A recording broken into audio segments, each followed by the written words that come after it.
अगर समाज में कोई चीज गलत मानी जाती है तो उसे छोड़ा क्यों नहीं जाता?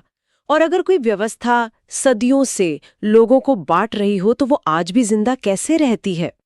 ये दो सवाल आज भी उतने ही जरूरी हैं और उतने ही चुभते हैं जितने लगभग एक सदी पहले थे। और इन सवालों के जवाब खोजने की शायद सबसे साहसी कोशिश उस एक दस्तावेज में है जिस पर आज हम बात करने वाले हैं। बिल्कुल।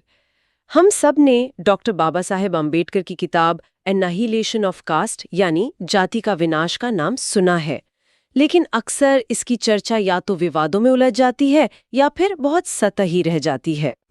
आज हमारी कोशिश है कि हम उन विवादों से परे जाकर उस मूल तर्क की तह तक पहुंचें जिसने 1936 में भारतीय समाज में एक भूचाल ला दिया था। और हमारा मिशन भी साफ है, ये समझना कि ये किताब किसी भावना को भड़काने के लिए नहीं बल्कि एक बहुत तीखा और ईमानदार सवाल पूछने के लिए लिखी गई थी। क्या जाति को सच में खत्म किया जा सकता है? हाँ, हम सिर्फ उन विचारों को सामने रखेंगे जो स्रोतों में दिए गए हैं, बिना कोई पक्ष लिए। तो चलिए इसी सवाल के साथ इस गहरी पड़ताल को शुरू करते हैं। और इसकी शुरुआत इसकी कहानी से ही करनी होगी, क्योंकि ये रचना एक किताब के तौर पर लिखी ही नहीं गई थी। सही कहा। इसकी पैदाइश ही एक टकराव से हुई थी। हाँ, इसकी कहानी इसके संदेश जितनी ही शक्तिशाली है और विडंबनापूर्ण भी। बात है साल 1936 की। लाहौर में जात-पात तोड़क मंडल नाम का एक सुधारवादी हिंदू संगठन था। अच्छा। ये उस जमाने के हिसाब से आप कह सकते हैं काफी प्रगतिशील लोग थे जो जाति व्यवस्था में सुधार लाना चाहते थे। और उन्होंने अपने सालाना सम्मेलन में भाषण देने के लिए डॉक्टर बाबा साहेब अम्बेडकर को बुलाया होगा। जी, विषय भी यही था, जाति व्यवस्था और उसके सुधार। ठीक है। डॉक्टर बाबा साहब अम्बेडकर ने न्योता स्वीकार किया और अपना भाषण तैयार किया। लेकिन जब उन्होंने भाषण का मसौदा आयोजकों को भेजा तो वहां खलबली मच गई। खलबली? हाँ, मंडल के सदस्यों को लगा कि ये विचार सुधारवादी नहीं बल्कि विध्वंसक हैं। ये जरूरत से ज्यादा तीखे हैं, क्रांतिकारी हैं। एक मिनट, ये तो कमाल की विडंबना है ना? जिस संगठन का नाम ही जात पात तोड़क मंडल था, वो एक भाषण में जात पात तोड़ने के विचार से ही डर गया। बिल्कुल। मतलब वो तोड़क थे, लेकिन शायद बस हथौड़ी से, डायनामाइट से नहीं। आपने बिल्कुल सही नब्ज पकड़े। उन्हें सबसे ज्यादा आपत्ति भाषण में धर्म ग्रंथों और शास्त्रों की सीधी और तार्किक आलोचना से थी। अच्छा? तो आयोजकों ने डॉक्टर बाबा साहेब आम्बेडकर से गुजारिश की कि वो भाषण के कुछ हिस्सों को, खासकर धर्म से जुड़े हिस्सों को हटा दें या थोड़ा नरम कर दें। और जाहिर है डॉक्टर बाबा साहेब आम्बेडकर ने ऐसा करने से मना कर दिया होगा। उन्होंने साफ इनकार कर दिया। उनका जवाब था कि वो अपने भाषण का एक कॉमा भी नहीं बदलेंगे। उनके लिए ये विचार ही उनके तर्क की रीढ़ थे। अगर इन्हें हटा दिया तो भाषण सिर्फ एक खोखला ढांचा रह जाता। तो फिर आगे क्या हुआ? सम्मेलन का क्या हुआ? नतीजा ये हुआ कि आयोजकों ने पूरा सम्मेलन ही रद्द कर दिया। पूरा सम्मेलन रद्द कर दिया? सिर्फ एक भाषण की वजह से? जी, एक भाषण के डर से एक पूरा कार्यक्रम रद्द कर दिया गया। लेकिन डॉक्टर बाबा साहेब आम्बेडकर ने उन विचारों को दबने नहीं दिया। उन्होंने उस भाषण को बिना किसी बदलाव के अपनी लागत पर एक छोटी किताब की शक्ल में छपवा दिया। और इस तरह एक रद्द किया हुआ भाषण भारतीय इतिहास के सबसे विस्फोटक दस्तावेजों में से एक बन गया। बिल्कुल, विस्फोटक ये शब्द बहुत मायने रखता है। आखिर उस भाषण में ऐसा क्या बारूद भरा था कि जिस संगठन का नाम ही जात पात तोड़क था, वो खुद ही उसे सुनकर डर गया। यहीं पर हम किताब के सबसे मौलिक तर्क पर आते हैं। डॉक्टर बाबा साहेब अम्बेडकर के लिए जाति कोई ईपरी सामाजिक बुराई नहीं थी, जैसे ऊंच नीच या छुआछूत, जिसे कुछ अच्छे उपदेशों या कानूनों से ठीक कर दिया जाए। हाँ, उनके लिए जाति एक पूरी संरचना थी, एक स्ट्रक्चर, एक ऐसा मजबूत किला जो समाज को हजारों टुकड़ों में बांटकर नियंत्रित करता है। और हर किले की तरह इस किले की भी अपनी दीवारें, अपने स्तंभ होंगे जो उसे खड़ा रखते हैं। बिल्कुल। स्रोत के अनुसार उन्होंने इस संरचना के 3 मुख्य और बेहद मजबूत स्तंभों की पहचान की है। पहला स्तंभ है जन्म से तय पहचान। मतलब कि आपकी पहचान, आपका काम, आपकी इज्जत, सब कुछ आपकी पैदाइश के साथ ही फिक्स हो गया। आपकी काबिलियत का कोई मतलब नहीं। कोई मतलब नहीं। ये तो एक तरह की सोशल जेल हो गई, जिसमें आपको उम्र कैद की सजा मिली है और आपका जुर्म बस इतना है कि आप एक खास परिवार में पैदा हुए हैं। सोशल जेल बिल्कुल सही शब्द है। और इस जेल की दूसरी और सबसे मोटी दीवार है विवाह की बंद व्यवस्था, एंडोगामी। हाँ, एंडोगामी, अपनी जाति के अंदर ही शादी करने की मजबूरी। डॉक्टर बाबा साहेब आम्बेडकर का तर्क था कि ये नियम ही इस पूरे व्यवस्था का आप कह सकते हैं ऑपरेशनल इंजन है। अच्छा। यही वो मशीन है जो इस जेल को पीढ़ी दर पीढ़ी चलाती रहती है।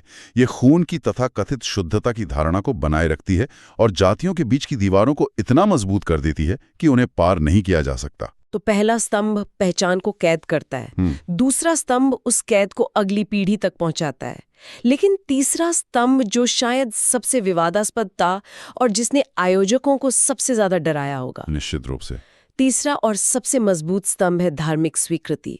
डॉक्टर बाबा साहेब अम्बेडकर का ये सबसे क्रांतिकारी तर्क था। उन्होंने कहा कि ये पूरी संरचना, ये पूरी सोशल जेल इसलिए इतनी मजबूत है क्योंकि इसे धर्म ग्रंथों से वैधता और पवित्रता का कवच मिला हुआ है। इसे महज एक सामाजिक परंपरा नहीं बल्कि ईश्वर का बनाया हुआ एक पवित्र नियम माना जाता है। बिल्कुल। और जब किसी व्यवस्था को दैवीय स्वीकृति मिल जाती है तो उस पर सवाल उठाना सीधा सीधा धर्म पर सवाल उठाना बन जाता है। तो ये तीन स्तंभ हुए, जन्म, शादी और धर्म। लेकिन डॉक्टर बाबा साहेब अम्बेडकर के विश्लेषण में क्या कोई एक स्तंभ ऐसा था जिसे वो इस पूरी इमारत की मास्टर की मानते थे? अगर इस किले को गिराना है तो उनके हिसाब से पहला वार कहाँ होना चाहिए था? ये बहुत दिलचस्प सवाल है। देखिए, स्रोत इशारा करता है कि वो एंडोगमी यानी अपनी जाति में शादी की प्रथा को इसका ऑपरेशनल इंजन मानते थे जो इसे पीढ़ी दर पीढ़ी चलाता है। ठीक है। लेकिन असली निशाना उन्होंने तीसरे स्तंभ धार्मिक स्वीकृति पर साधा। उनका तर्क था कि जब तक आप उस विचार को पवित्र मानते रहेंगे तब तक बाकी चीजें अपने आप चलती रहेंगी। मतलब इंजन बंद भी कर दें लेकिन जब तक ईंधन की सप्लाई होती रहेगी, कोई और आकर उसे फिर से चालू कर देगा। असली लड़ाई उस ईंधन की सप्लाई लाइन काटने की थी। इसका मतलब है कि डॉक्टर बाबा साहेब अम्बेडकर सिर्फ सुधार की बात नहीं कर रहे थे बल्कि सुधार के विचार पर ही सवाल उठा रहे थे। हाँ, वो कह रहे थे कि एक ऐसी इमारत जिसकी नींव ही गलत और अन्यायपूर्ण हो, उसकी दीवारों पर रंग रोगन करने का क्या फायदा? यही उनका कड़वा सच था। उनके अनुसार जाति व्यवस्था को सुधारने की सारी कोशिशें इसलिए नाकाम होती हैं क्योंकि वे समस्या की जड़ पर वार ही नहीं करती। वे सिर्फ लक्षणों का इलाज करने की कोशिश करती हैं, बीमारी का नहीं। इसे थोड़ा और खोलते हैं। सुधार की कोशिशें नाकाम कैसे होती हैं, इसका कोई उदाहरण स्रोत में है? स्रोत में एक बहुत महत्वपूर्ण विरोधाभास का जिक्र है। डॉक्टर बाबा साहेब अम्बेडकर कहते हैं कि लोग ऊंच नीच और छुआछूत जैसे भेदभाव को तो सार्वजनिक रूप से गलत मान सकते हैं और शायद मानते भी हैं। हाँ, आजकल तो कोई भी ओपनली ये नहीं कहेगा कि हम भेदभाव में मानते हैं। सही, लेकिन वे जातियों में बटे रहने की मूल व्यवस्था को सही मानते हैं। उन्हें जातियों के होने से समस्या नहीं है, बस उनके बीच के भेदभाव से है। अच्छा, तो ये कुछ ऐसा है कि लोग कहेंगे कि सभी जातियां बराबर है लेकिन जातियों का होना जरूरी है। ये तो अपने आप में एक विरोधाभास है। बिल्कुल, और ये विरोधाभास निजी जीवन में सबसे ज्यादा साफ दिखता है। स्रोत बताता है कि लोग सार्वजनिक मंचों पर बराबरी की बातें करते हैं, लेकिन जब बात निजी जीवन की आती है, जैसे शादी, पूजा पाठ, खान पान, हाँ, और सामाजिक मेलजोल, तो वे जाति की सीमाओं को पूरी सख्ती से बनाए रखते हैं। शादी अपनी ही जाति में होगी, त्योहार अपनी ही जाति के लोगों के साथ मनाया जाएगा। तो डॉक्टर बाबा साहेब अम्बेडकर के शब्दों में ये सुधार नहीं, महज एक दिखावा है। ये एक तरह का सामाजिक पाखंड है। हाँ, उन्होंने इसे एक तरह के सामाजिक पाखंड की तरह देखा। ये वैसा ही है जैसे आप किसी मरीज को कहें कि तुम्हारी बीमारी बहुत खतरनाक है लेकिन हम इसका इलाज नहीं करेंगे, बस तुम्हें दुनिया के सामने अच्छा दिखाने के लिए थोड़ा मेकअप लगा देते हैं। और वो उस मेकअप के सख्त खिलाफ थे। बिल्कुल। उनका तर्क था कि जब तक आप जाति के विचार को ही खत्म नहीं करते तब तक ऊंच नीच और भेदभाव किसी न किसी रूप में वापस आते रहेंगे। आप एक सिर काटेंगे तो दूसरा उगाएगा। इसलिए समाधान सुधार नहीं, विनाश है, एनाइलेशन। पर यहाँ एक सवाल उठता है। आपने कहा कि उनकी नजर में असली जड़ धार्मिक मान्यता थी। जी। धीरे लोगों की सोच और आस्था को भी बदला हो, जैसे सती प्रथा के खिलाफ कानून बना और धीरे धीरे समाज ने उसे स्वीकार कर लिया। क्या डॉक्टर बाबा साहेब अम्बेडकर कानून के ताकत को कम आंक रहे थे? ये एक बहुत महत्वपूर्ण सवाल है और इसका जवाब उनके तर्क की गहराई को दिखाता है। वो कानून के महत्व को नकाल नहीं रहे थे, वो खुद एक विधिवेत्ता थे। सही बात है। लेकिन उनका तर्क था कि जाति सती प्रथा जैसी किसी एक सामाजिक कुरीति से अलग है। सती एक प्रथा थी, जबकि जाति एक पूरा सामाजिक ऑर्डर है, एक तंत्र है जिसे धर्म ग्रंथों ने एक नैतिक और दैवीय आधार दिया है। हाँ, कानून सती प्रथा को अपराध घोषित कर सकता है, लेकिन वो उस पूरे सामाजिक ढांचे को अवैध घोषित नहीं कर सकता जिस पर लाखों लोगों की आस्था टिकी हो। मतलब कानून समाज के व्यवहार को नियंत्रित कर सकता है, लेकिन उसकी आस्था को सीधे सीधे नहीं बदल सकता। इसीलिए उन्होंने कहा कि असली क्रांति वैचारिक होगी, कानूनी नहीं। इस किताब को लेकर एक बहुत आम धारणा है, और शायद इसके शीर्षक विनाश की वजह से भी, कि ये नफरत या विभाजन को बढ़ावा देती है। कई लोग इसे एक आक्रामक दस्तावेज मानते हैं। ये एक बहुत बड़ी गलतफहमी है जिसे दूर करना बेहद जरूरी है। स्रोत साफ करता है कि डॉक्टर बाबा साहेब अम्बेडकर का उद्देश्य नफरत फैलाना नहीं, बल्कि तर्क प्रस्तुत करना था। लॉजिक। उनकी पूरी किताब एक बौद्धिक और तार्किक बहस है। वो भावनाओं से नहीं, तथ्यों और दलीलों से बात करते हैं। मतलब उन्होंने किसी व्यक्ति या किसी समुदाय पर हमला नहीं किया, बल्कि उन विचारों पर सवाल उठाए जो असमानता को सही ठहराते हैं। यही सबसे महत्वपूर्ण बिंदु है। उनका हमला व्यक्तियों पर नहीं, सिद्धांतों पर था। उनकी लड़ाई किसी समूह के खिलाफ नहीं, बल्कि उस विचारधारा के खिलाफ थी जो मनुष्य को जन्म के आधार पर श्रेष्ठ या हीन मानती है। स्रोत में उनके मूल सिद्धांत का जिक्र है, जो कुछ इस तरह है: अगर कोई विचार मानव समानता के खिलाफ है तो उसे बदला जाना चाहिए, चाहे वो विचार कितना भी पुराना या पवित्र क्यों न माना जाता हो। ये तो तर्क और विवेक की कसौटी है। वो कह रहे हैं कि किसी भी विचार को सिर्फ इसलिए स्वीकार नहीं किया जाना चाहिए क्योंकि वो सदियों से चला आ रहा है या किसी पवित्र किताब में लिखा है। उसे आज के समय में समानता और न्याय की कसौटी पर खरा उतरना होगा। बिल्कुल। इसलिए इस किताब को किसी के खिलाफ भावनात्मक हमले के रूप में देखना, इसकी मूल भावना को ना समझना है। ये एक दार्शनिक और सामाजिक तर्क है। इसे ऐसे समझिए, ये एक डॉक्टर की तरह है जो बीमारी की कड़वी सच्चाई बता रहा है ताकि उसका सही इलाज हो सके। हो सकता है कि सच्चाई कड़वी लगे, लेकिन डॉक्टर का उद्देश्य नफरत फैलाना नहीं, बल्कि मरीज का इलाज करना होता है। सही कहा। तो इन सब का आज क्या मतलब है? ये सब लगभग 90 साल पहले लिखा गया था। देश आजाद हो गया, संविधान बन गया, बराबरी के कानून आ गए।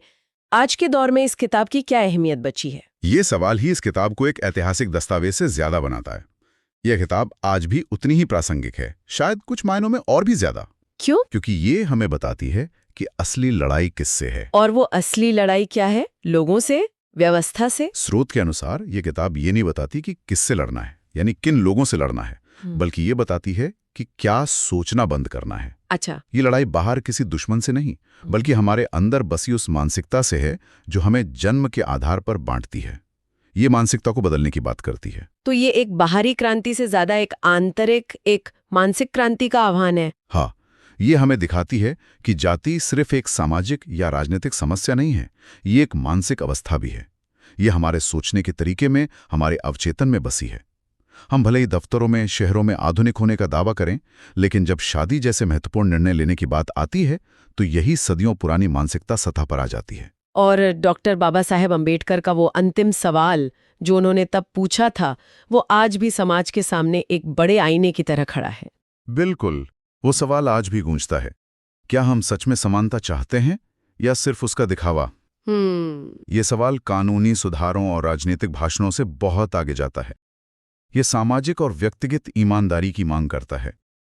ये पूछता है कि क्या हम अपने निजी जीवन में, अपने घरों में, अपने रिश्तों में उन मूल्यों को जीने के लिए तैयार हैं जिनकी हम सार्वजनिक रूप से वकालत करते हैं? तो जाति का विनाश कोई आसान जवाब देने वाली किताब नहीं है।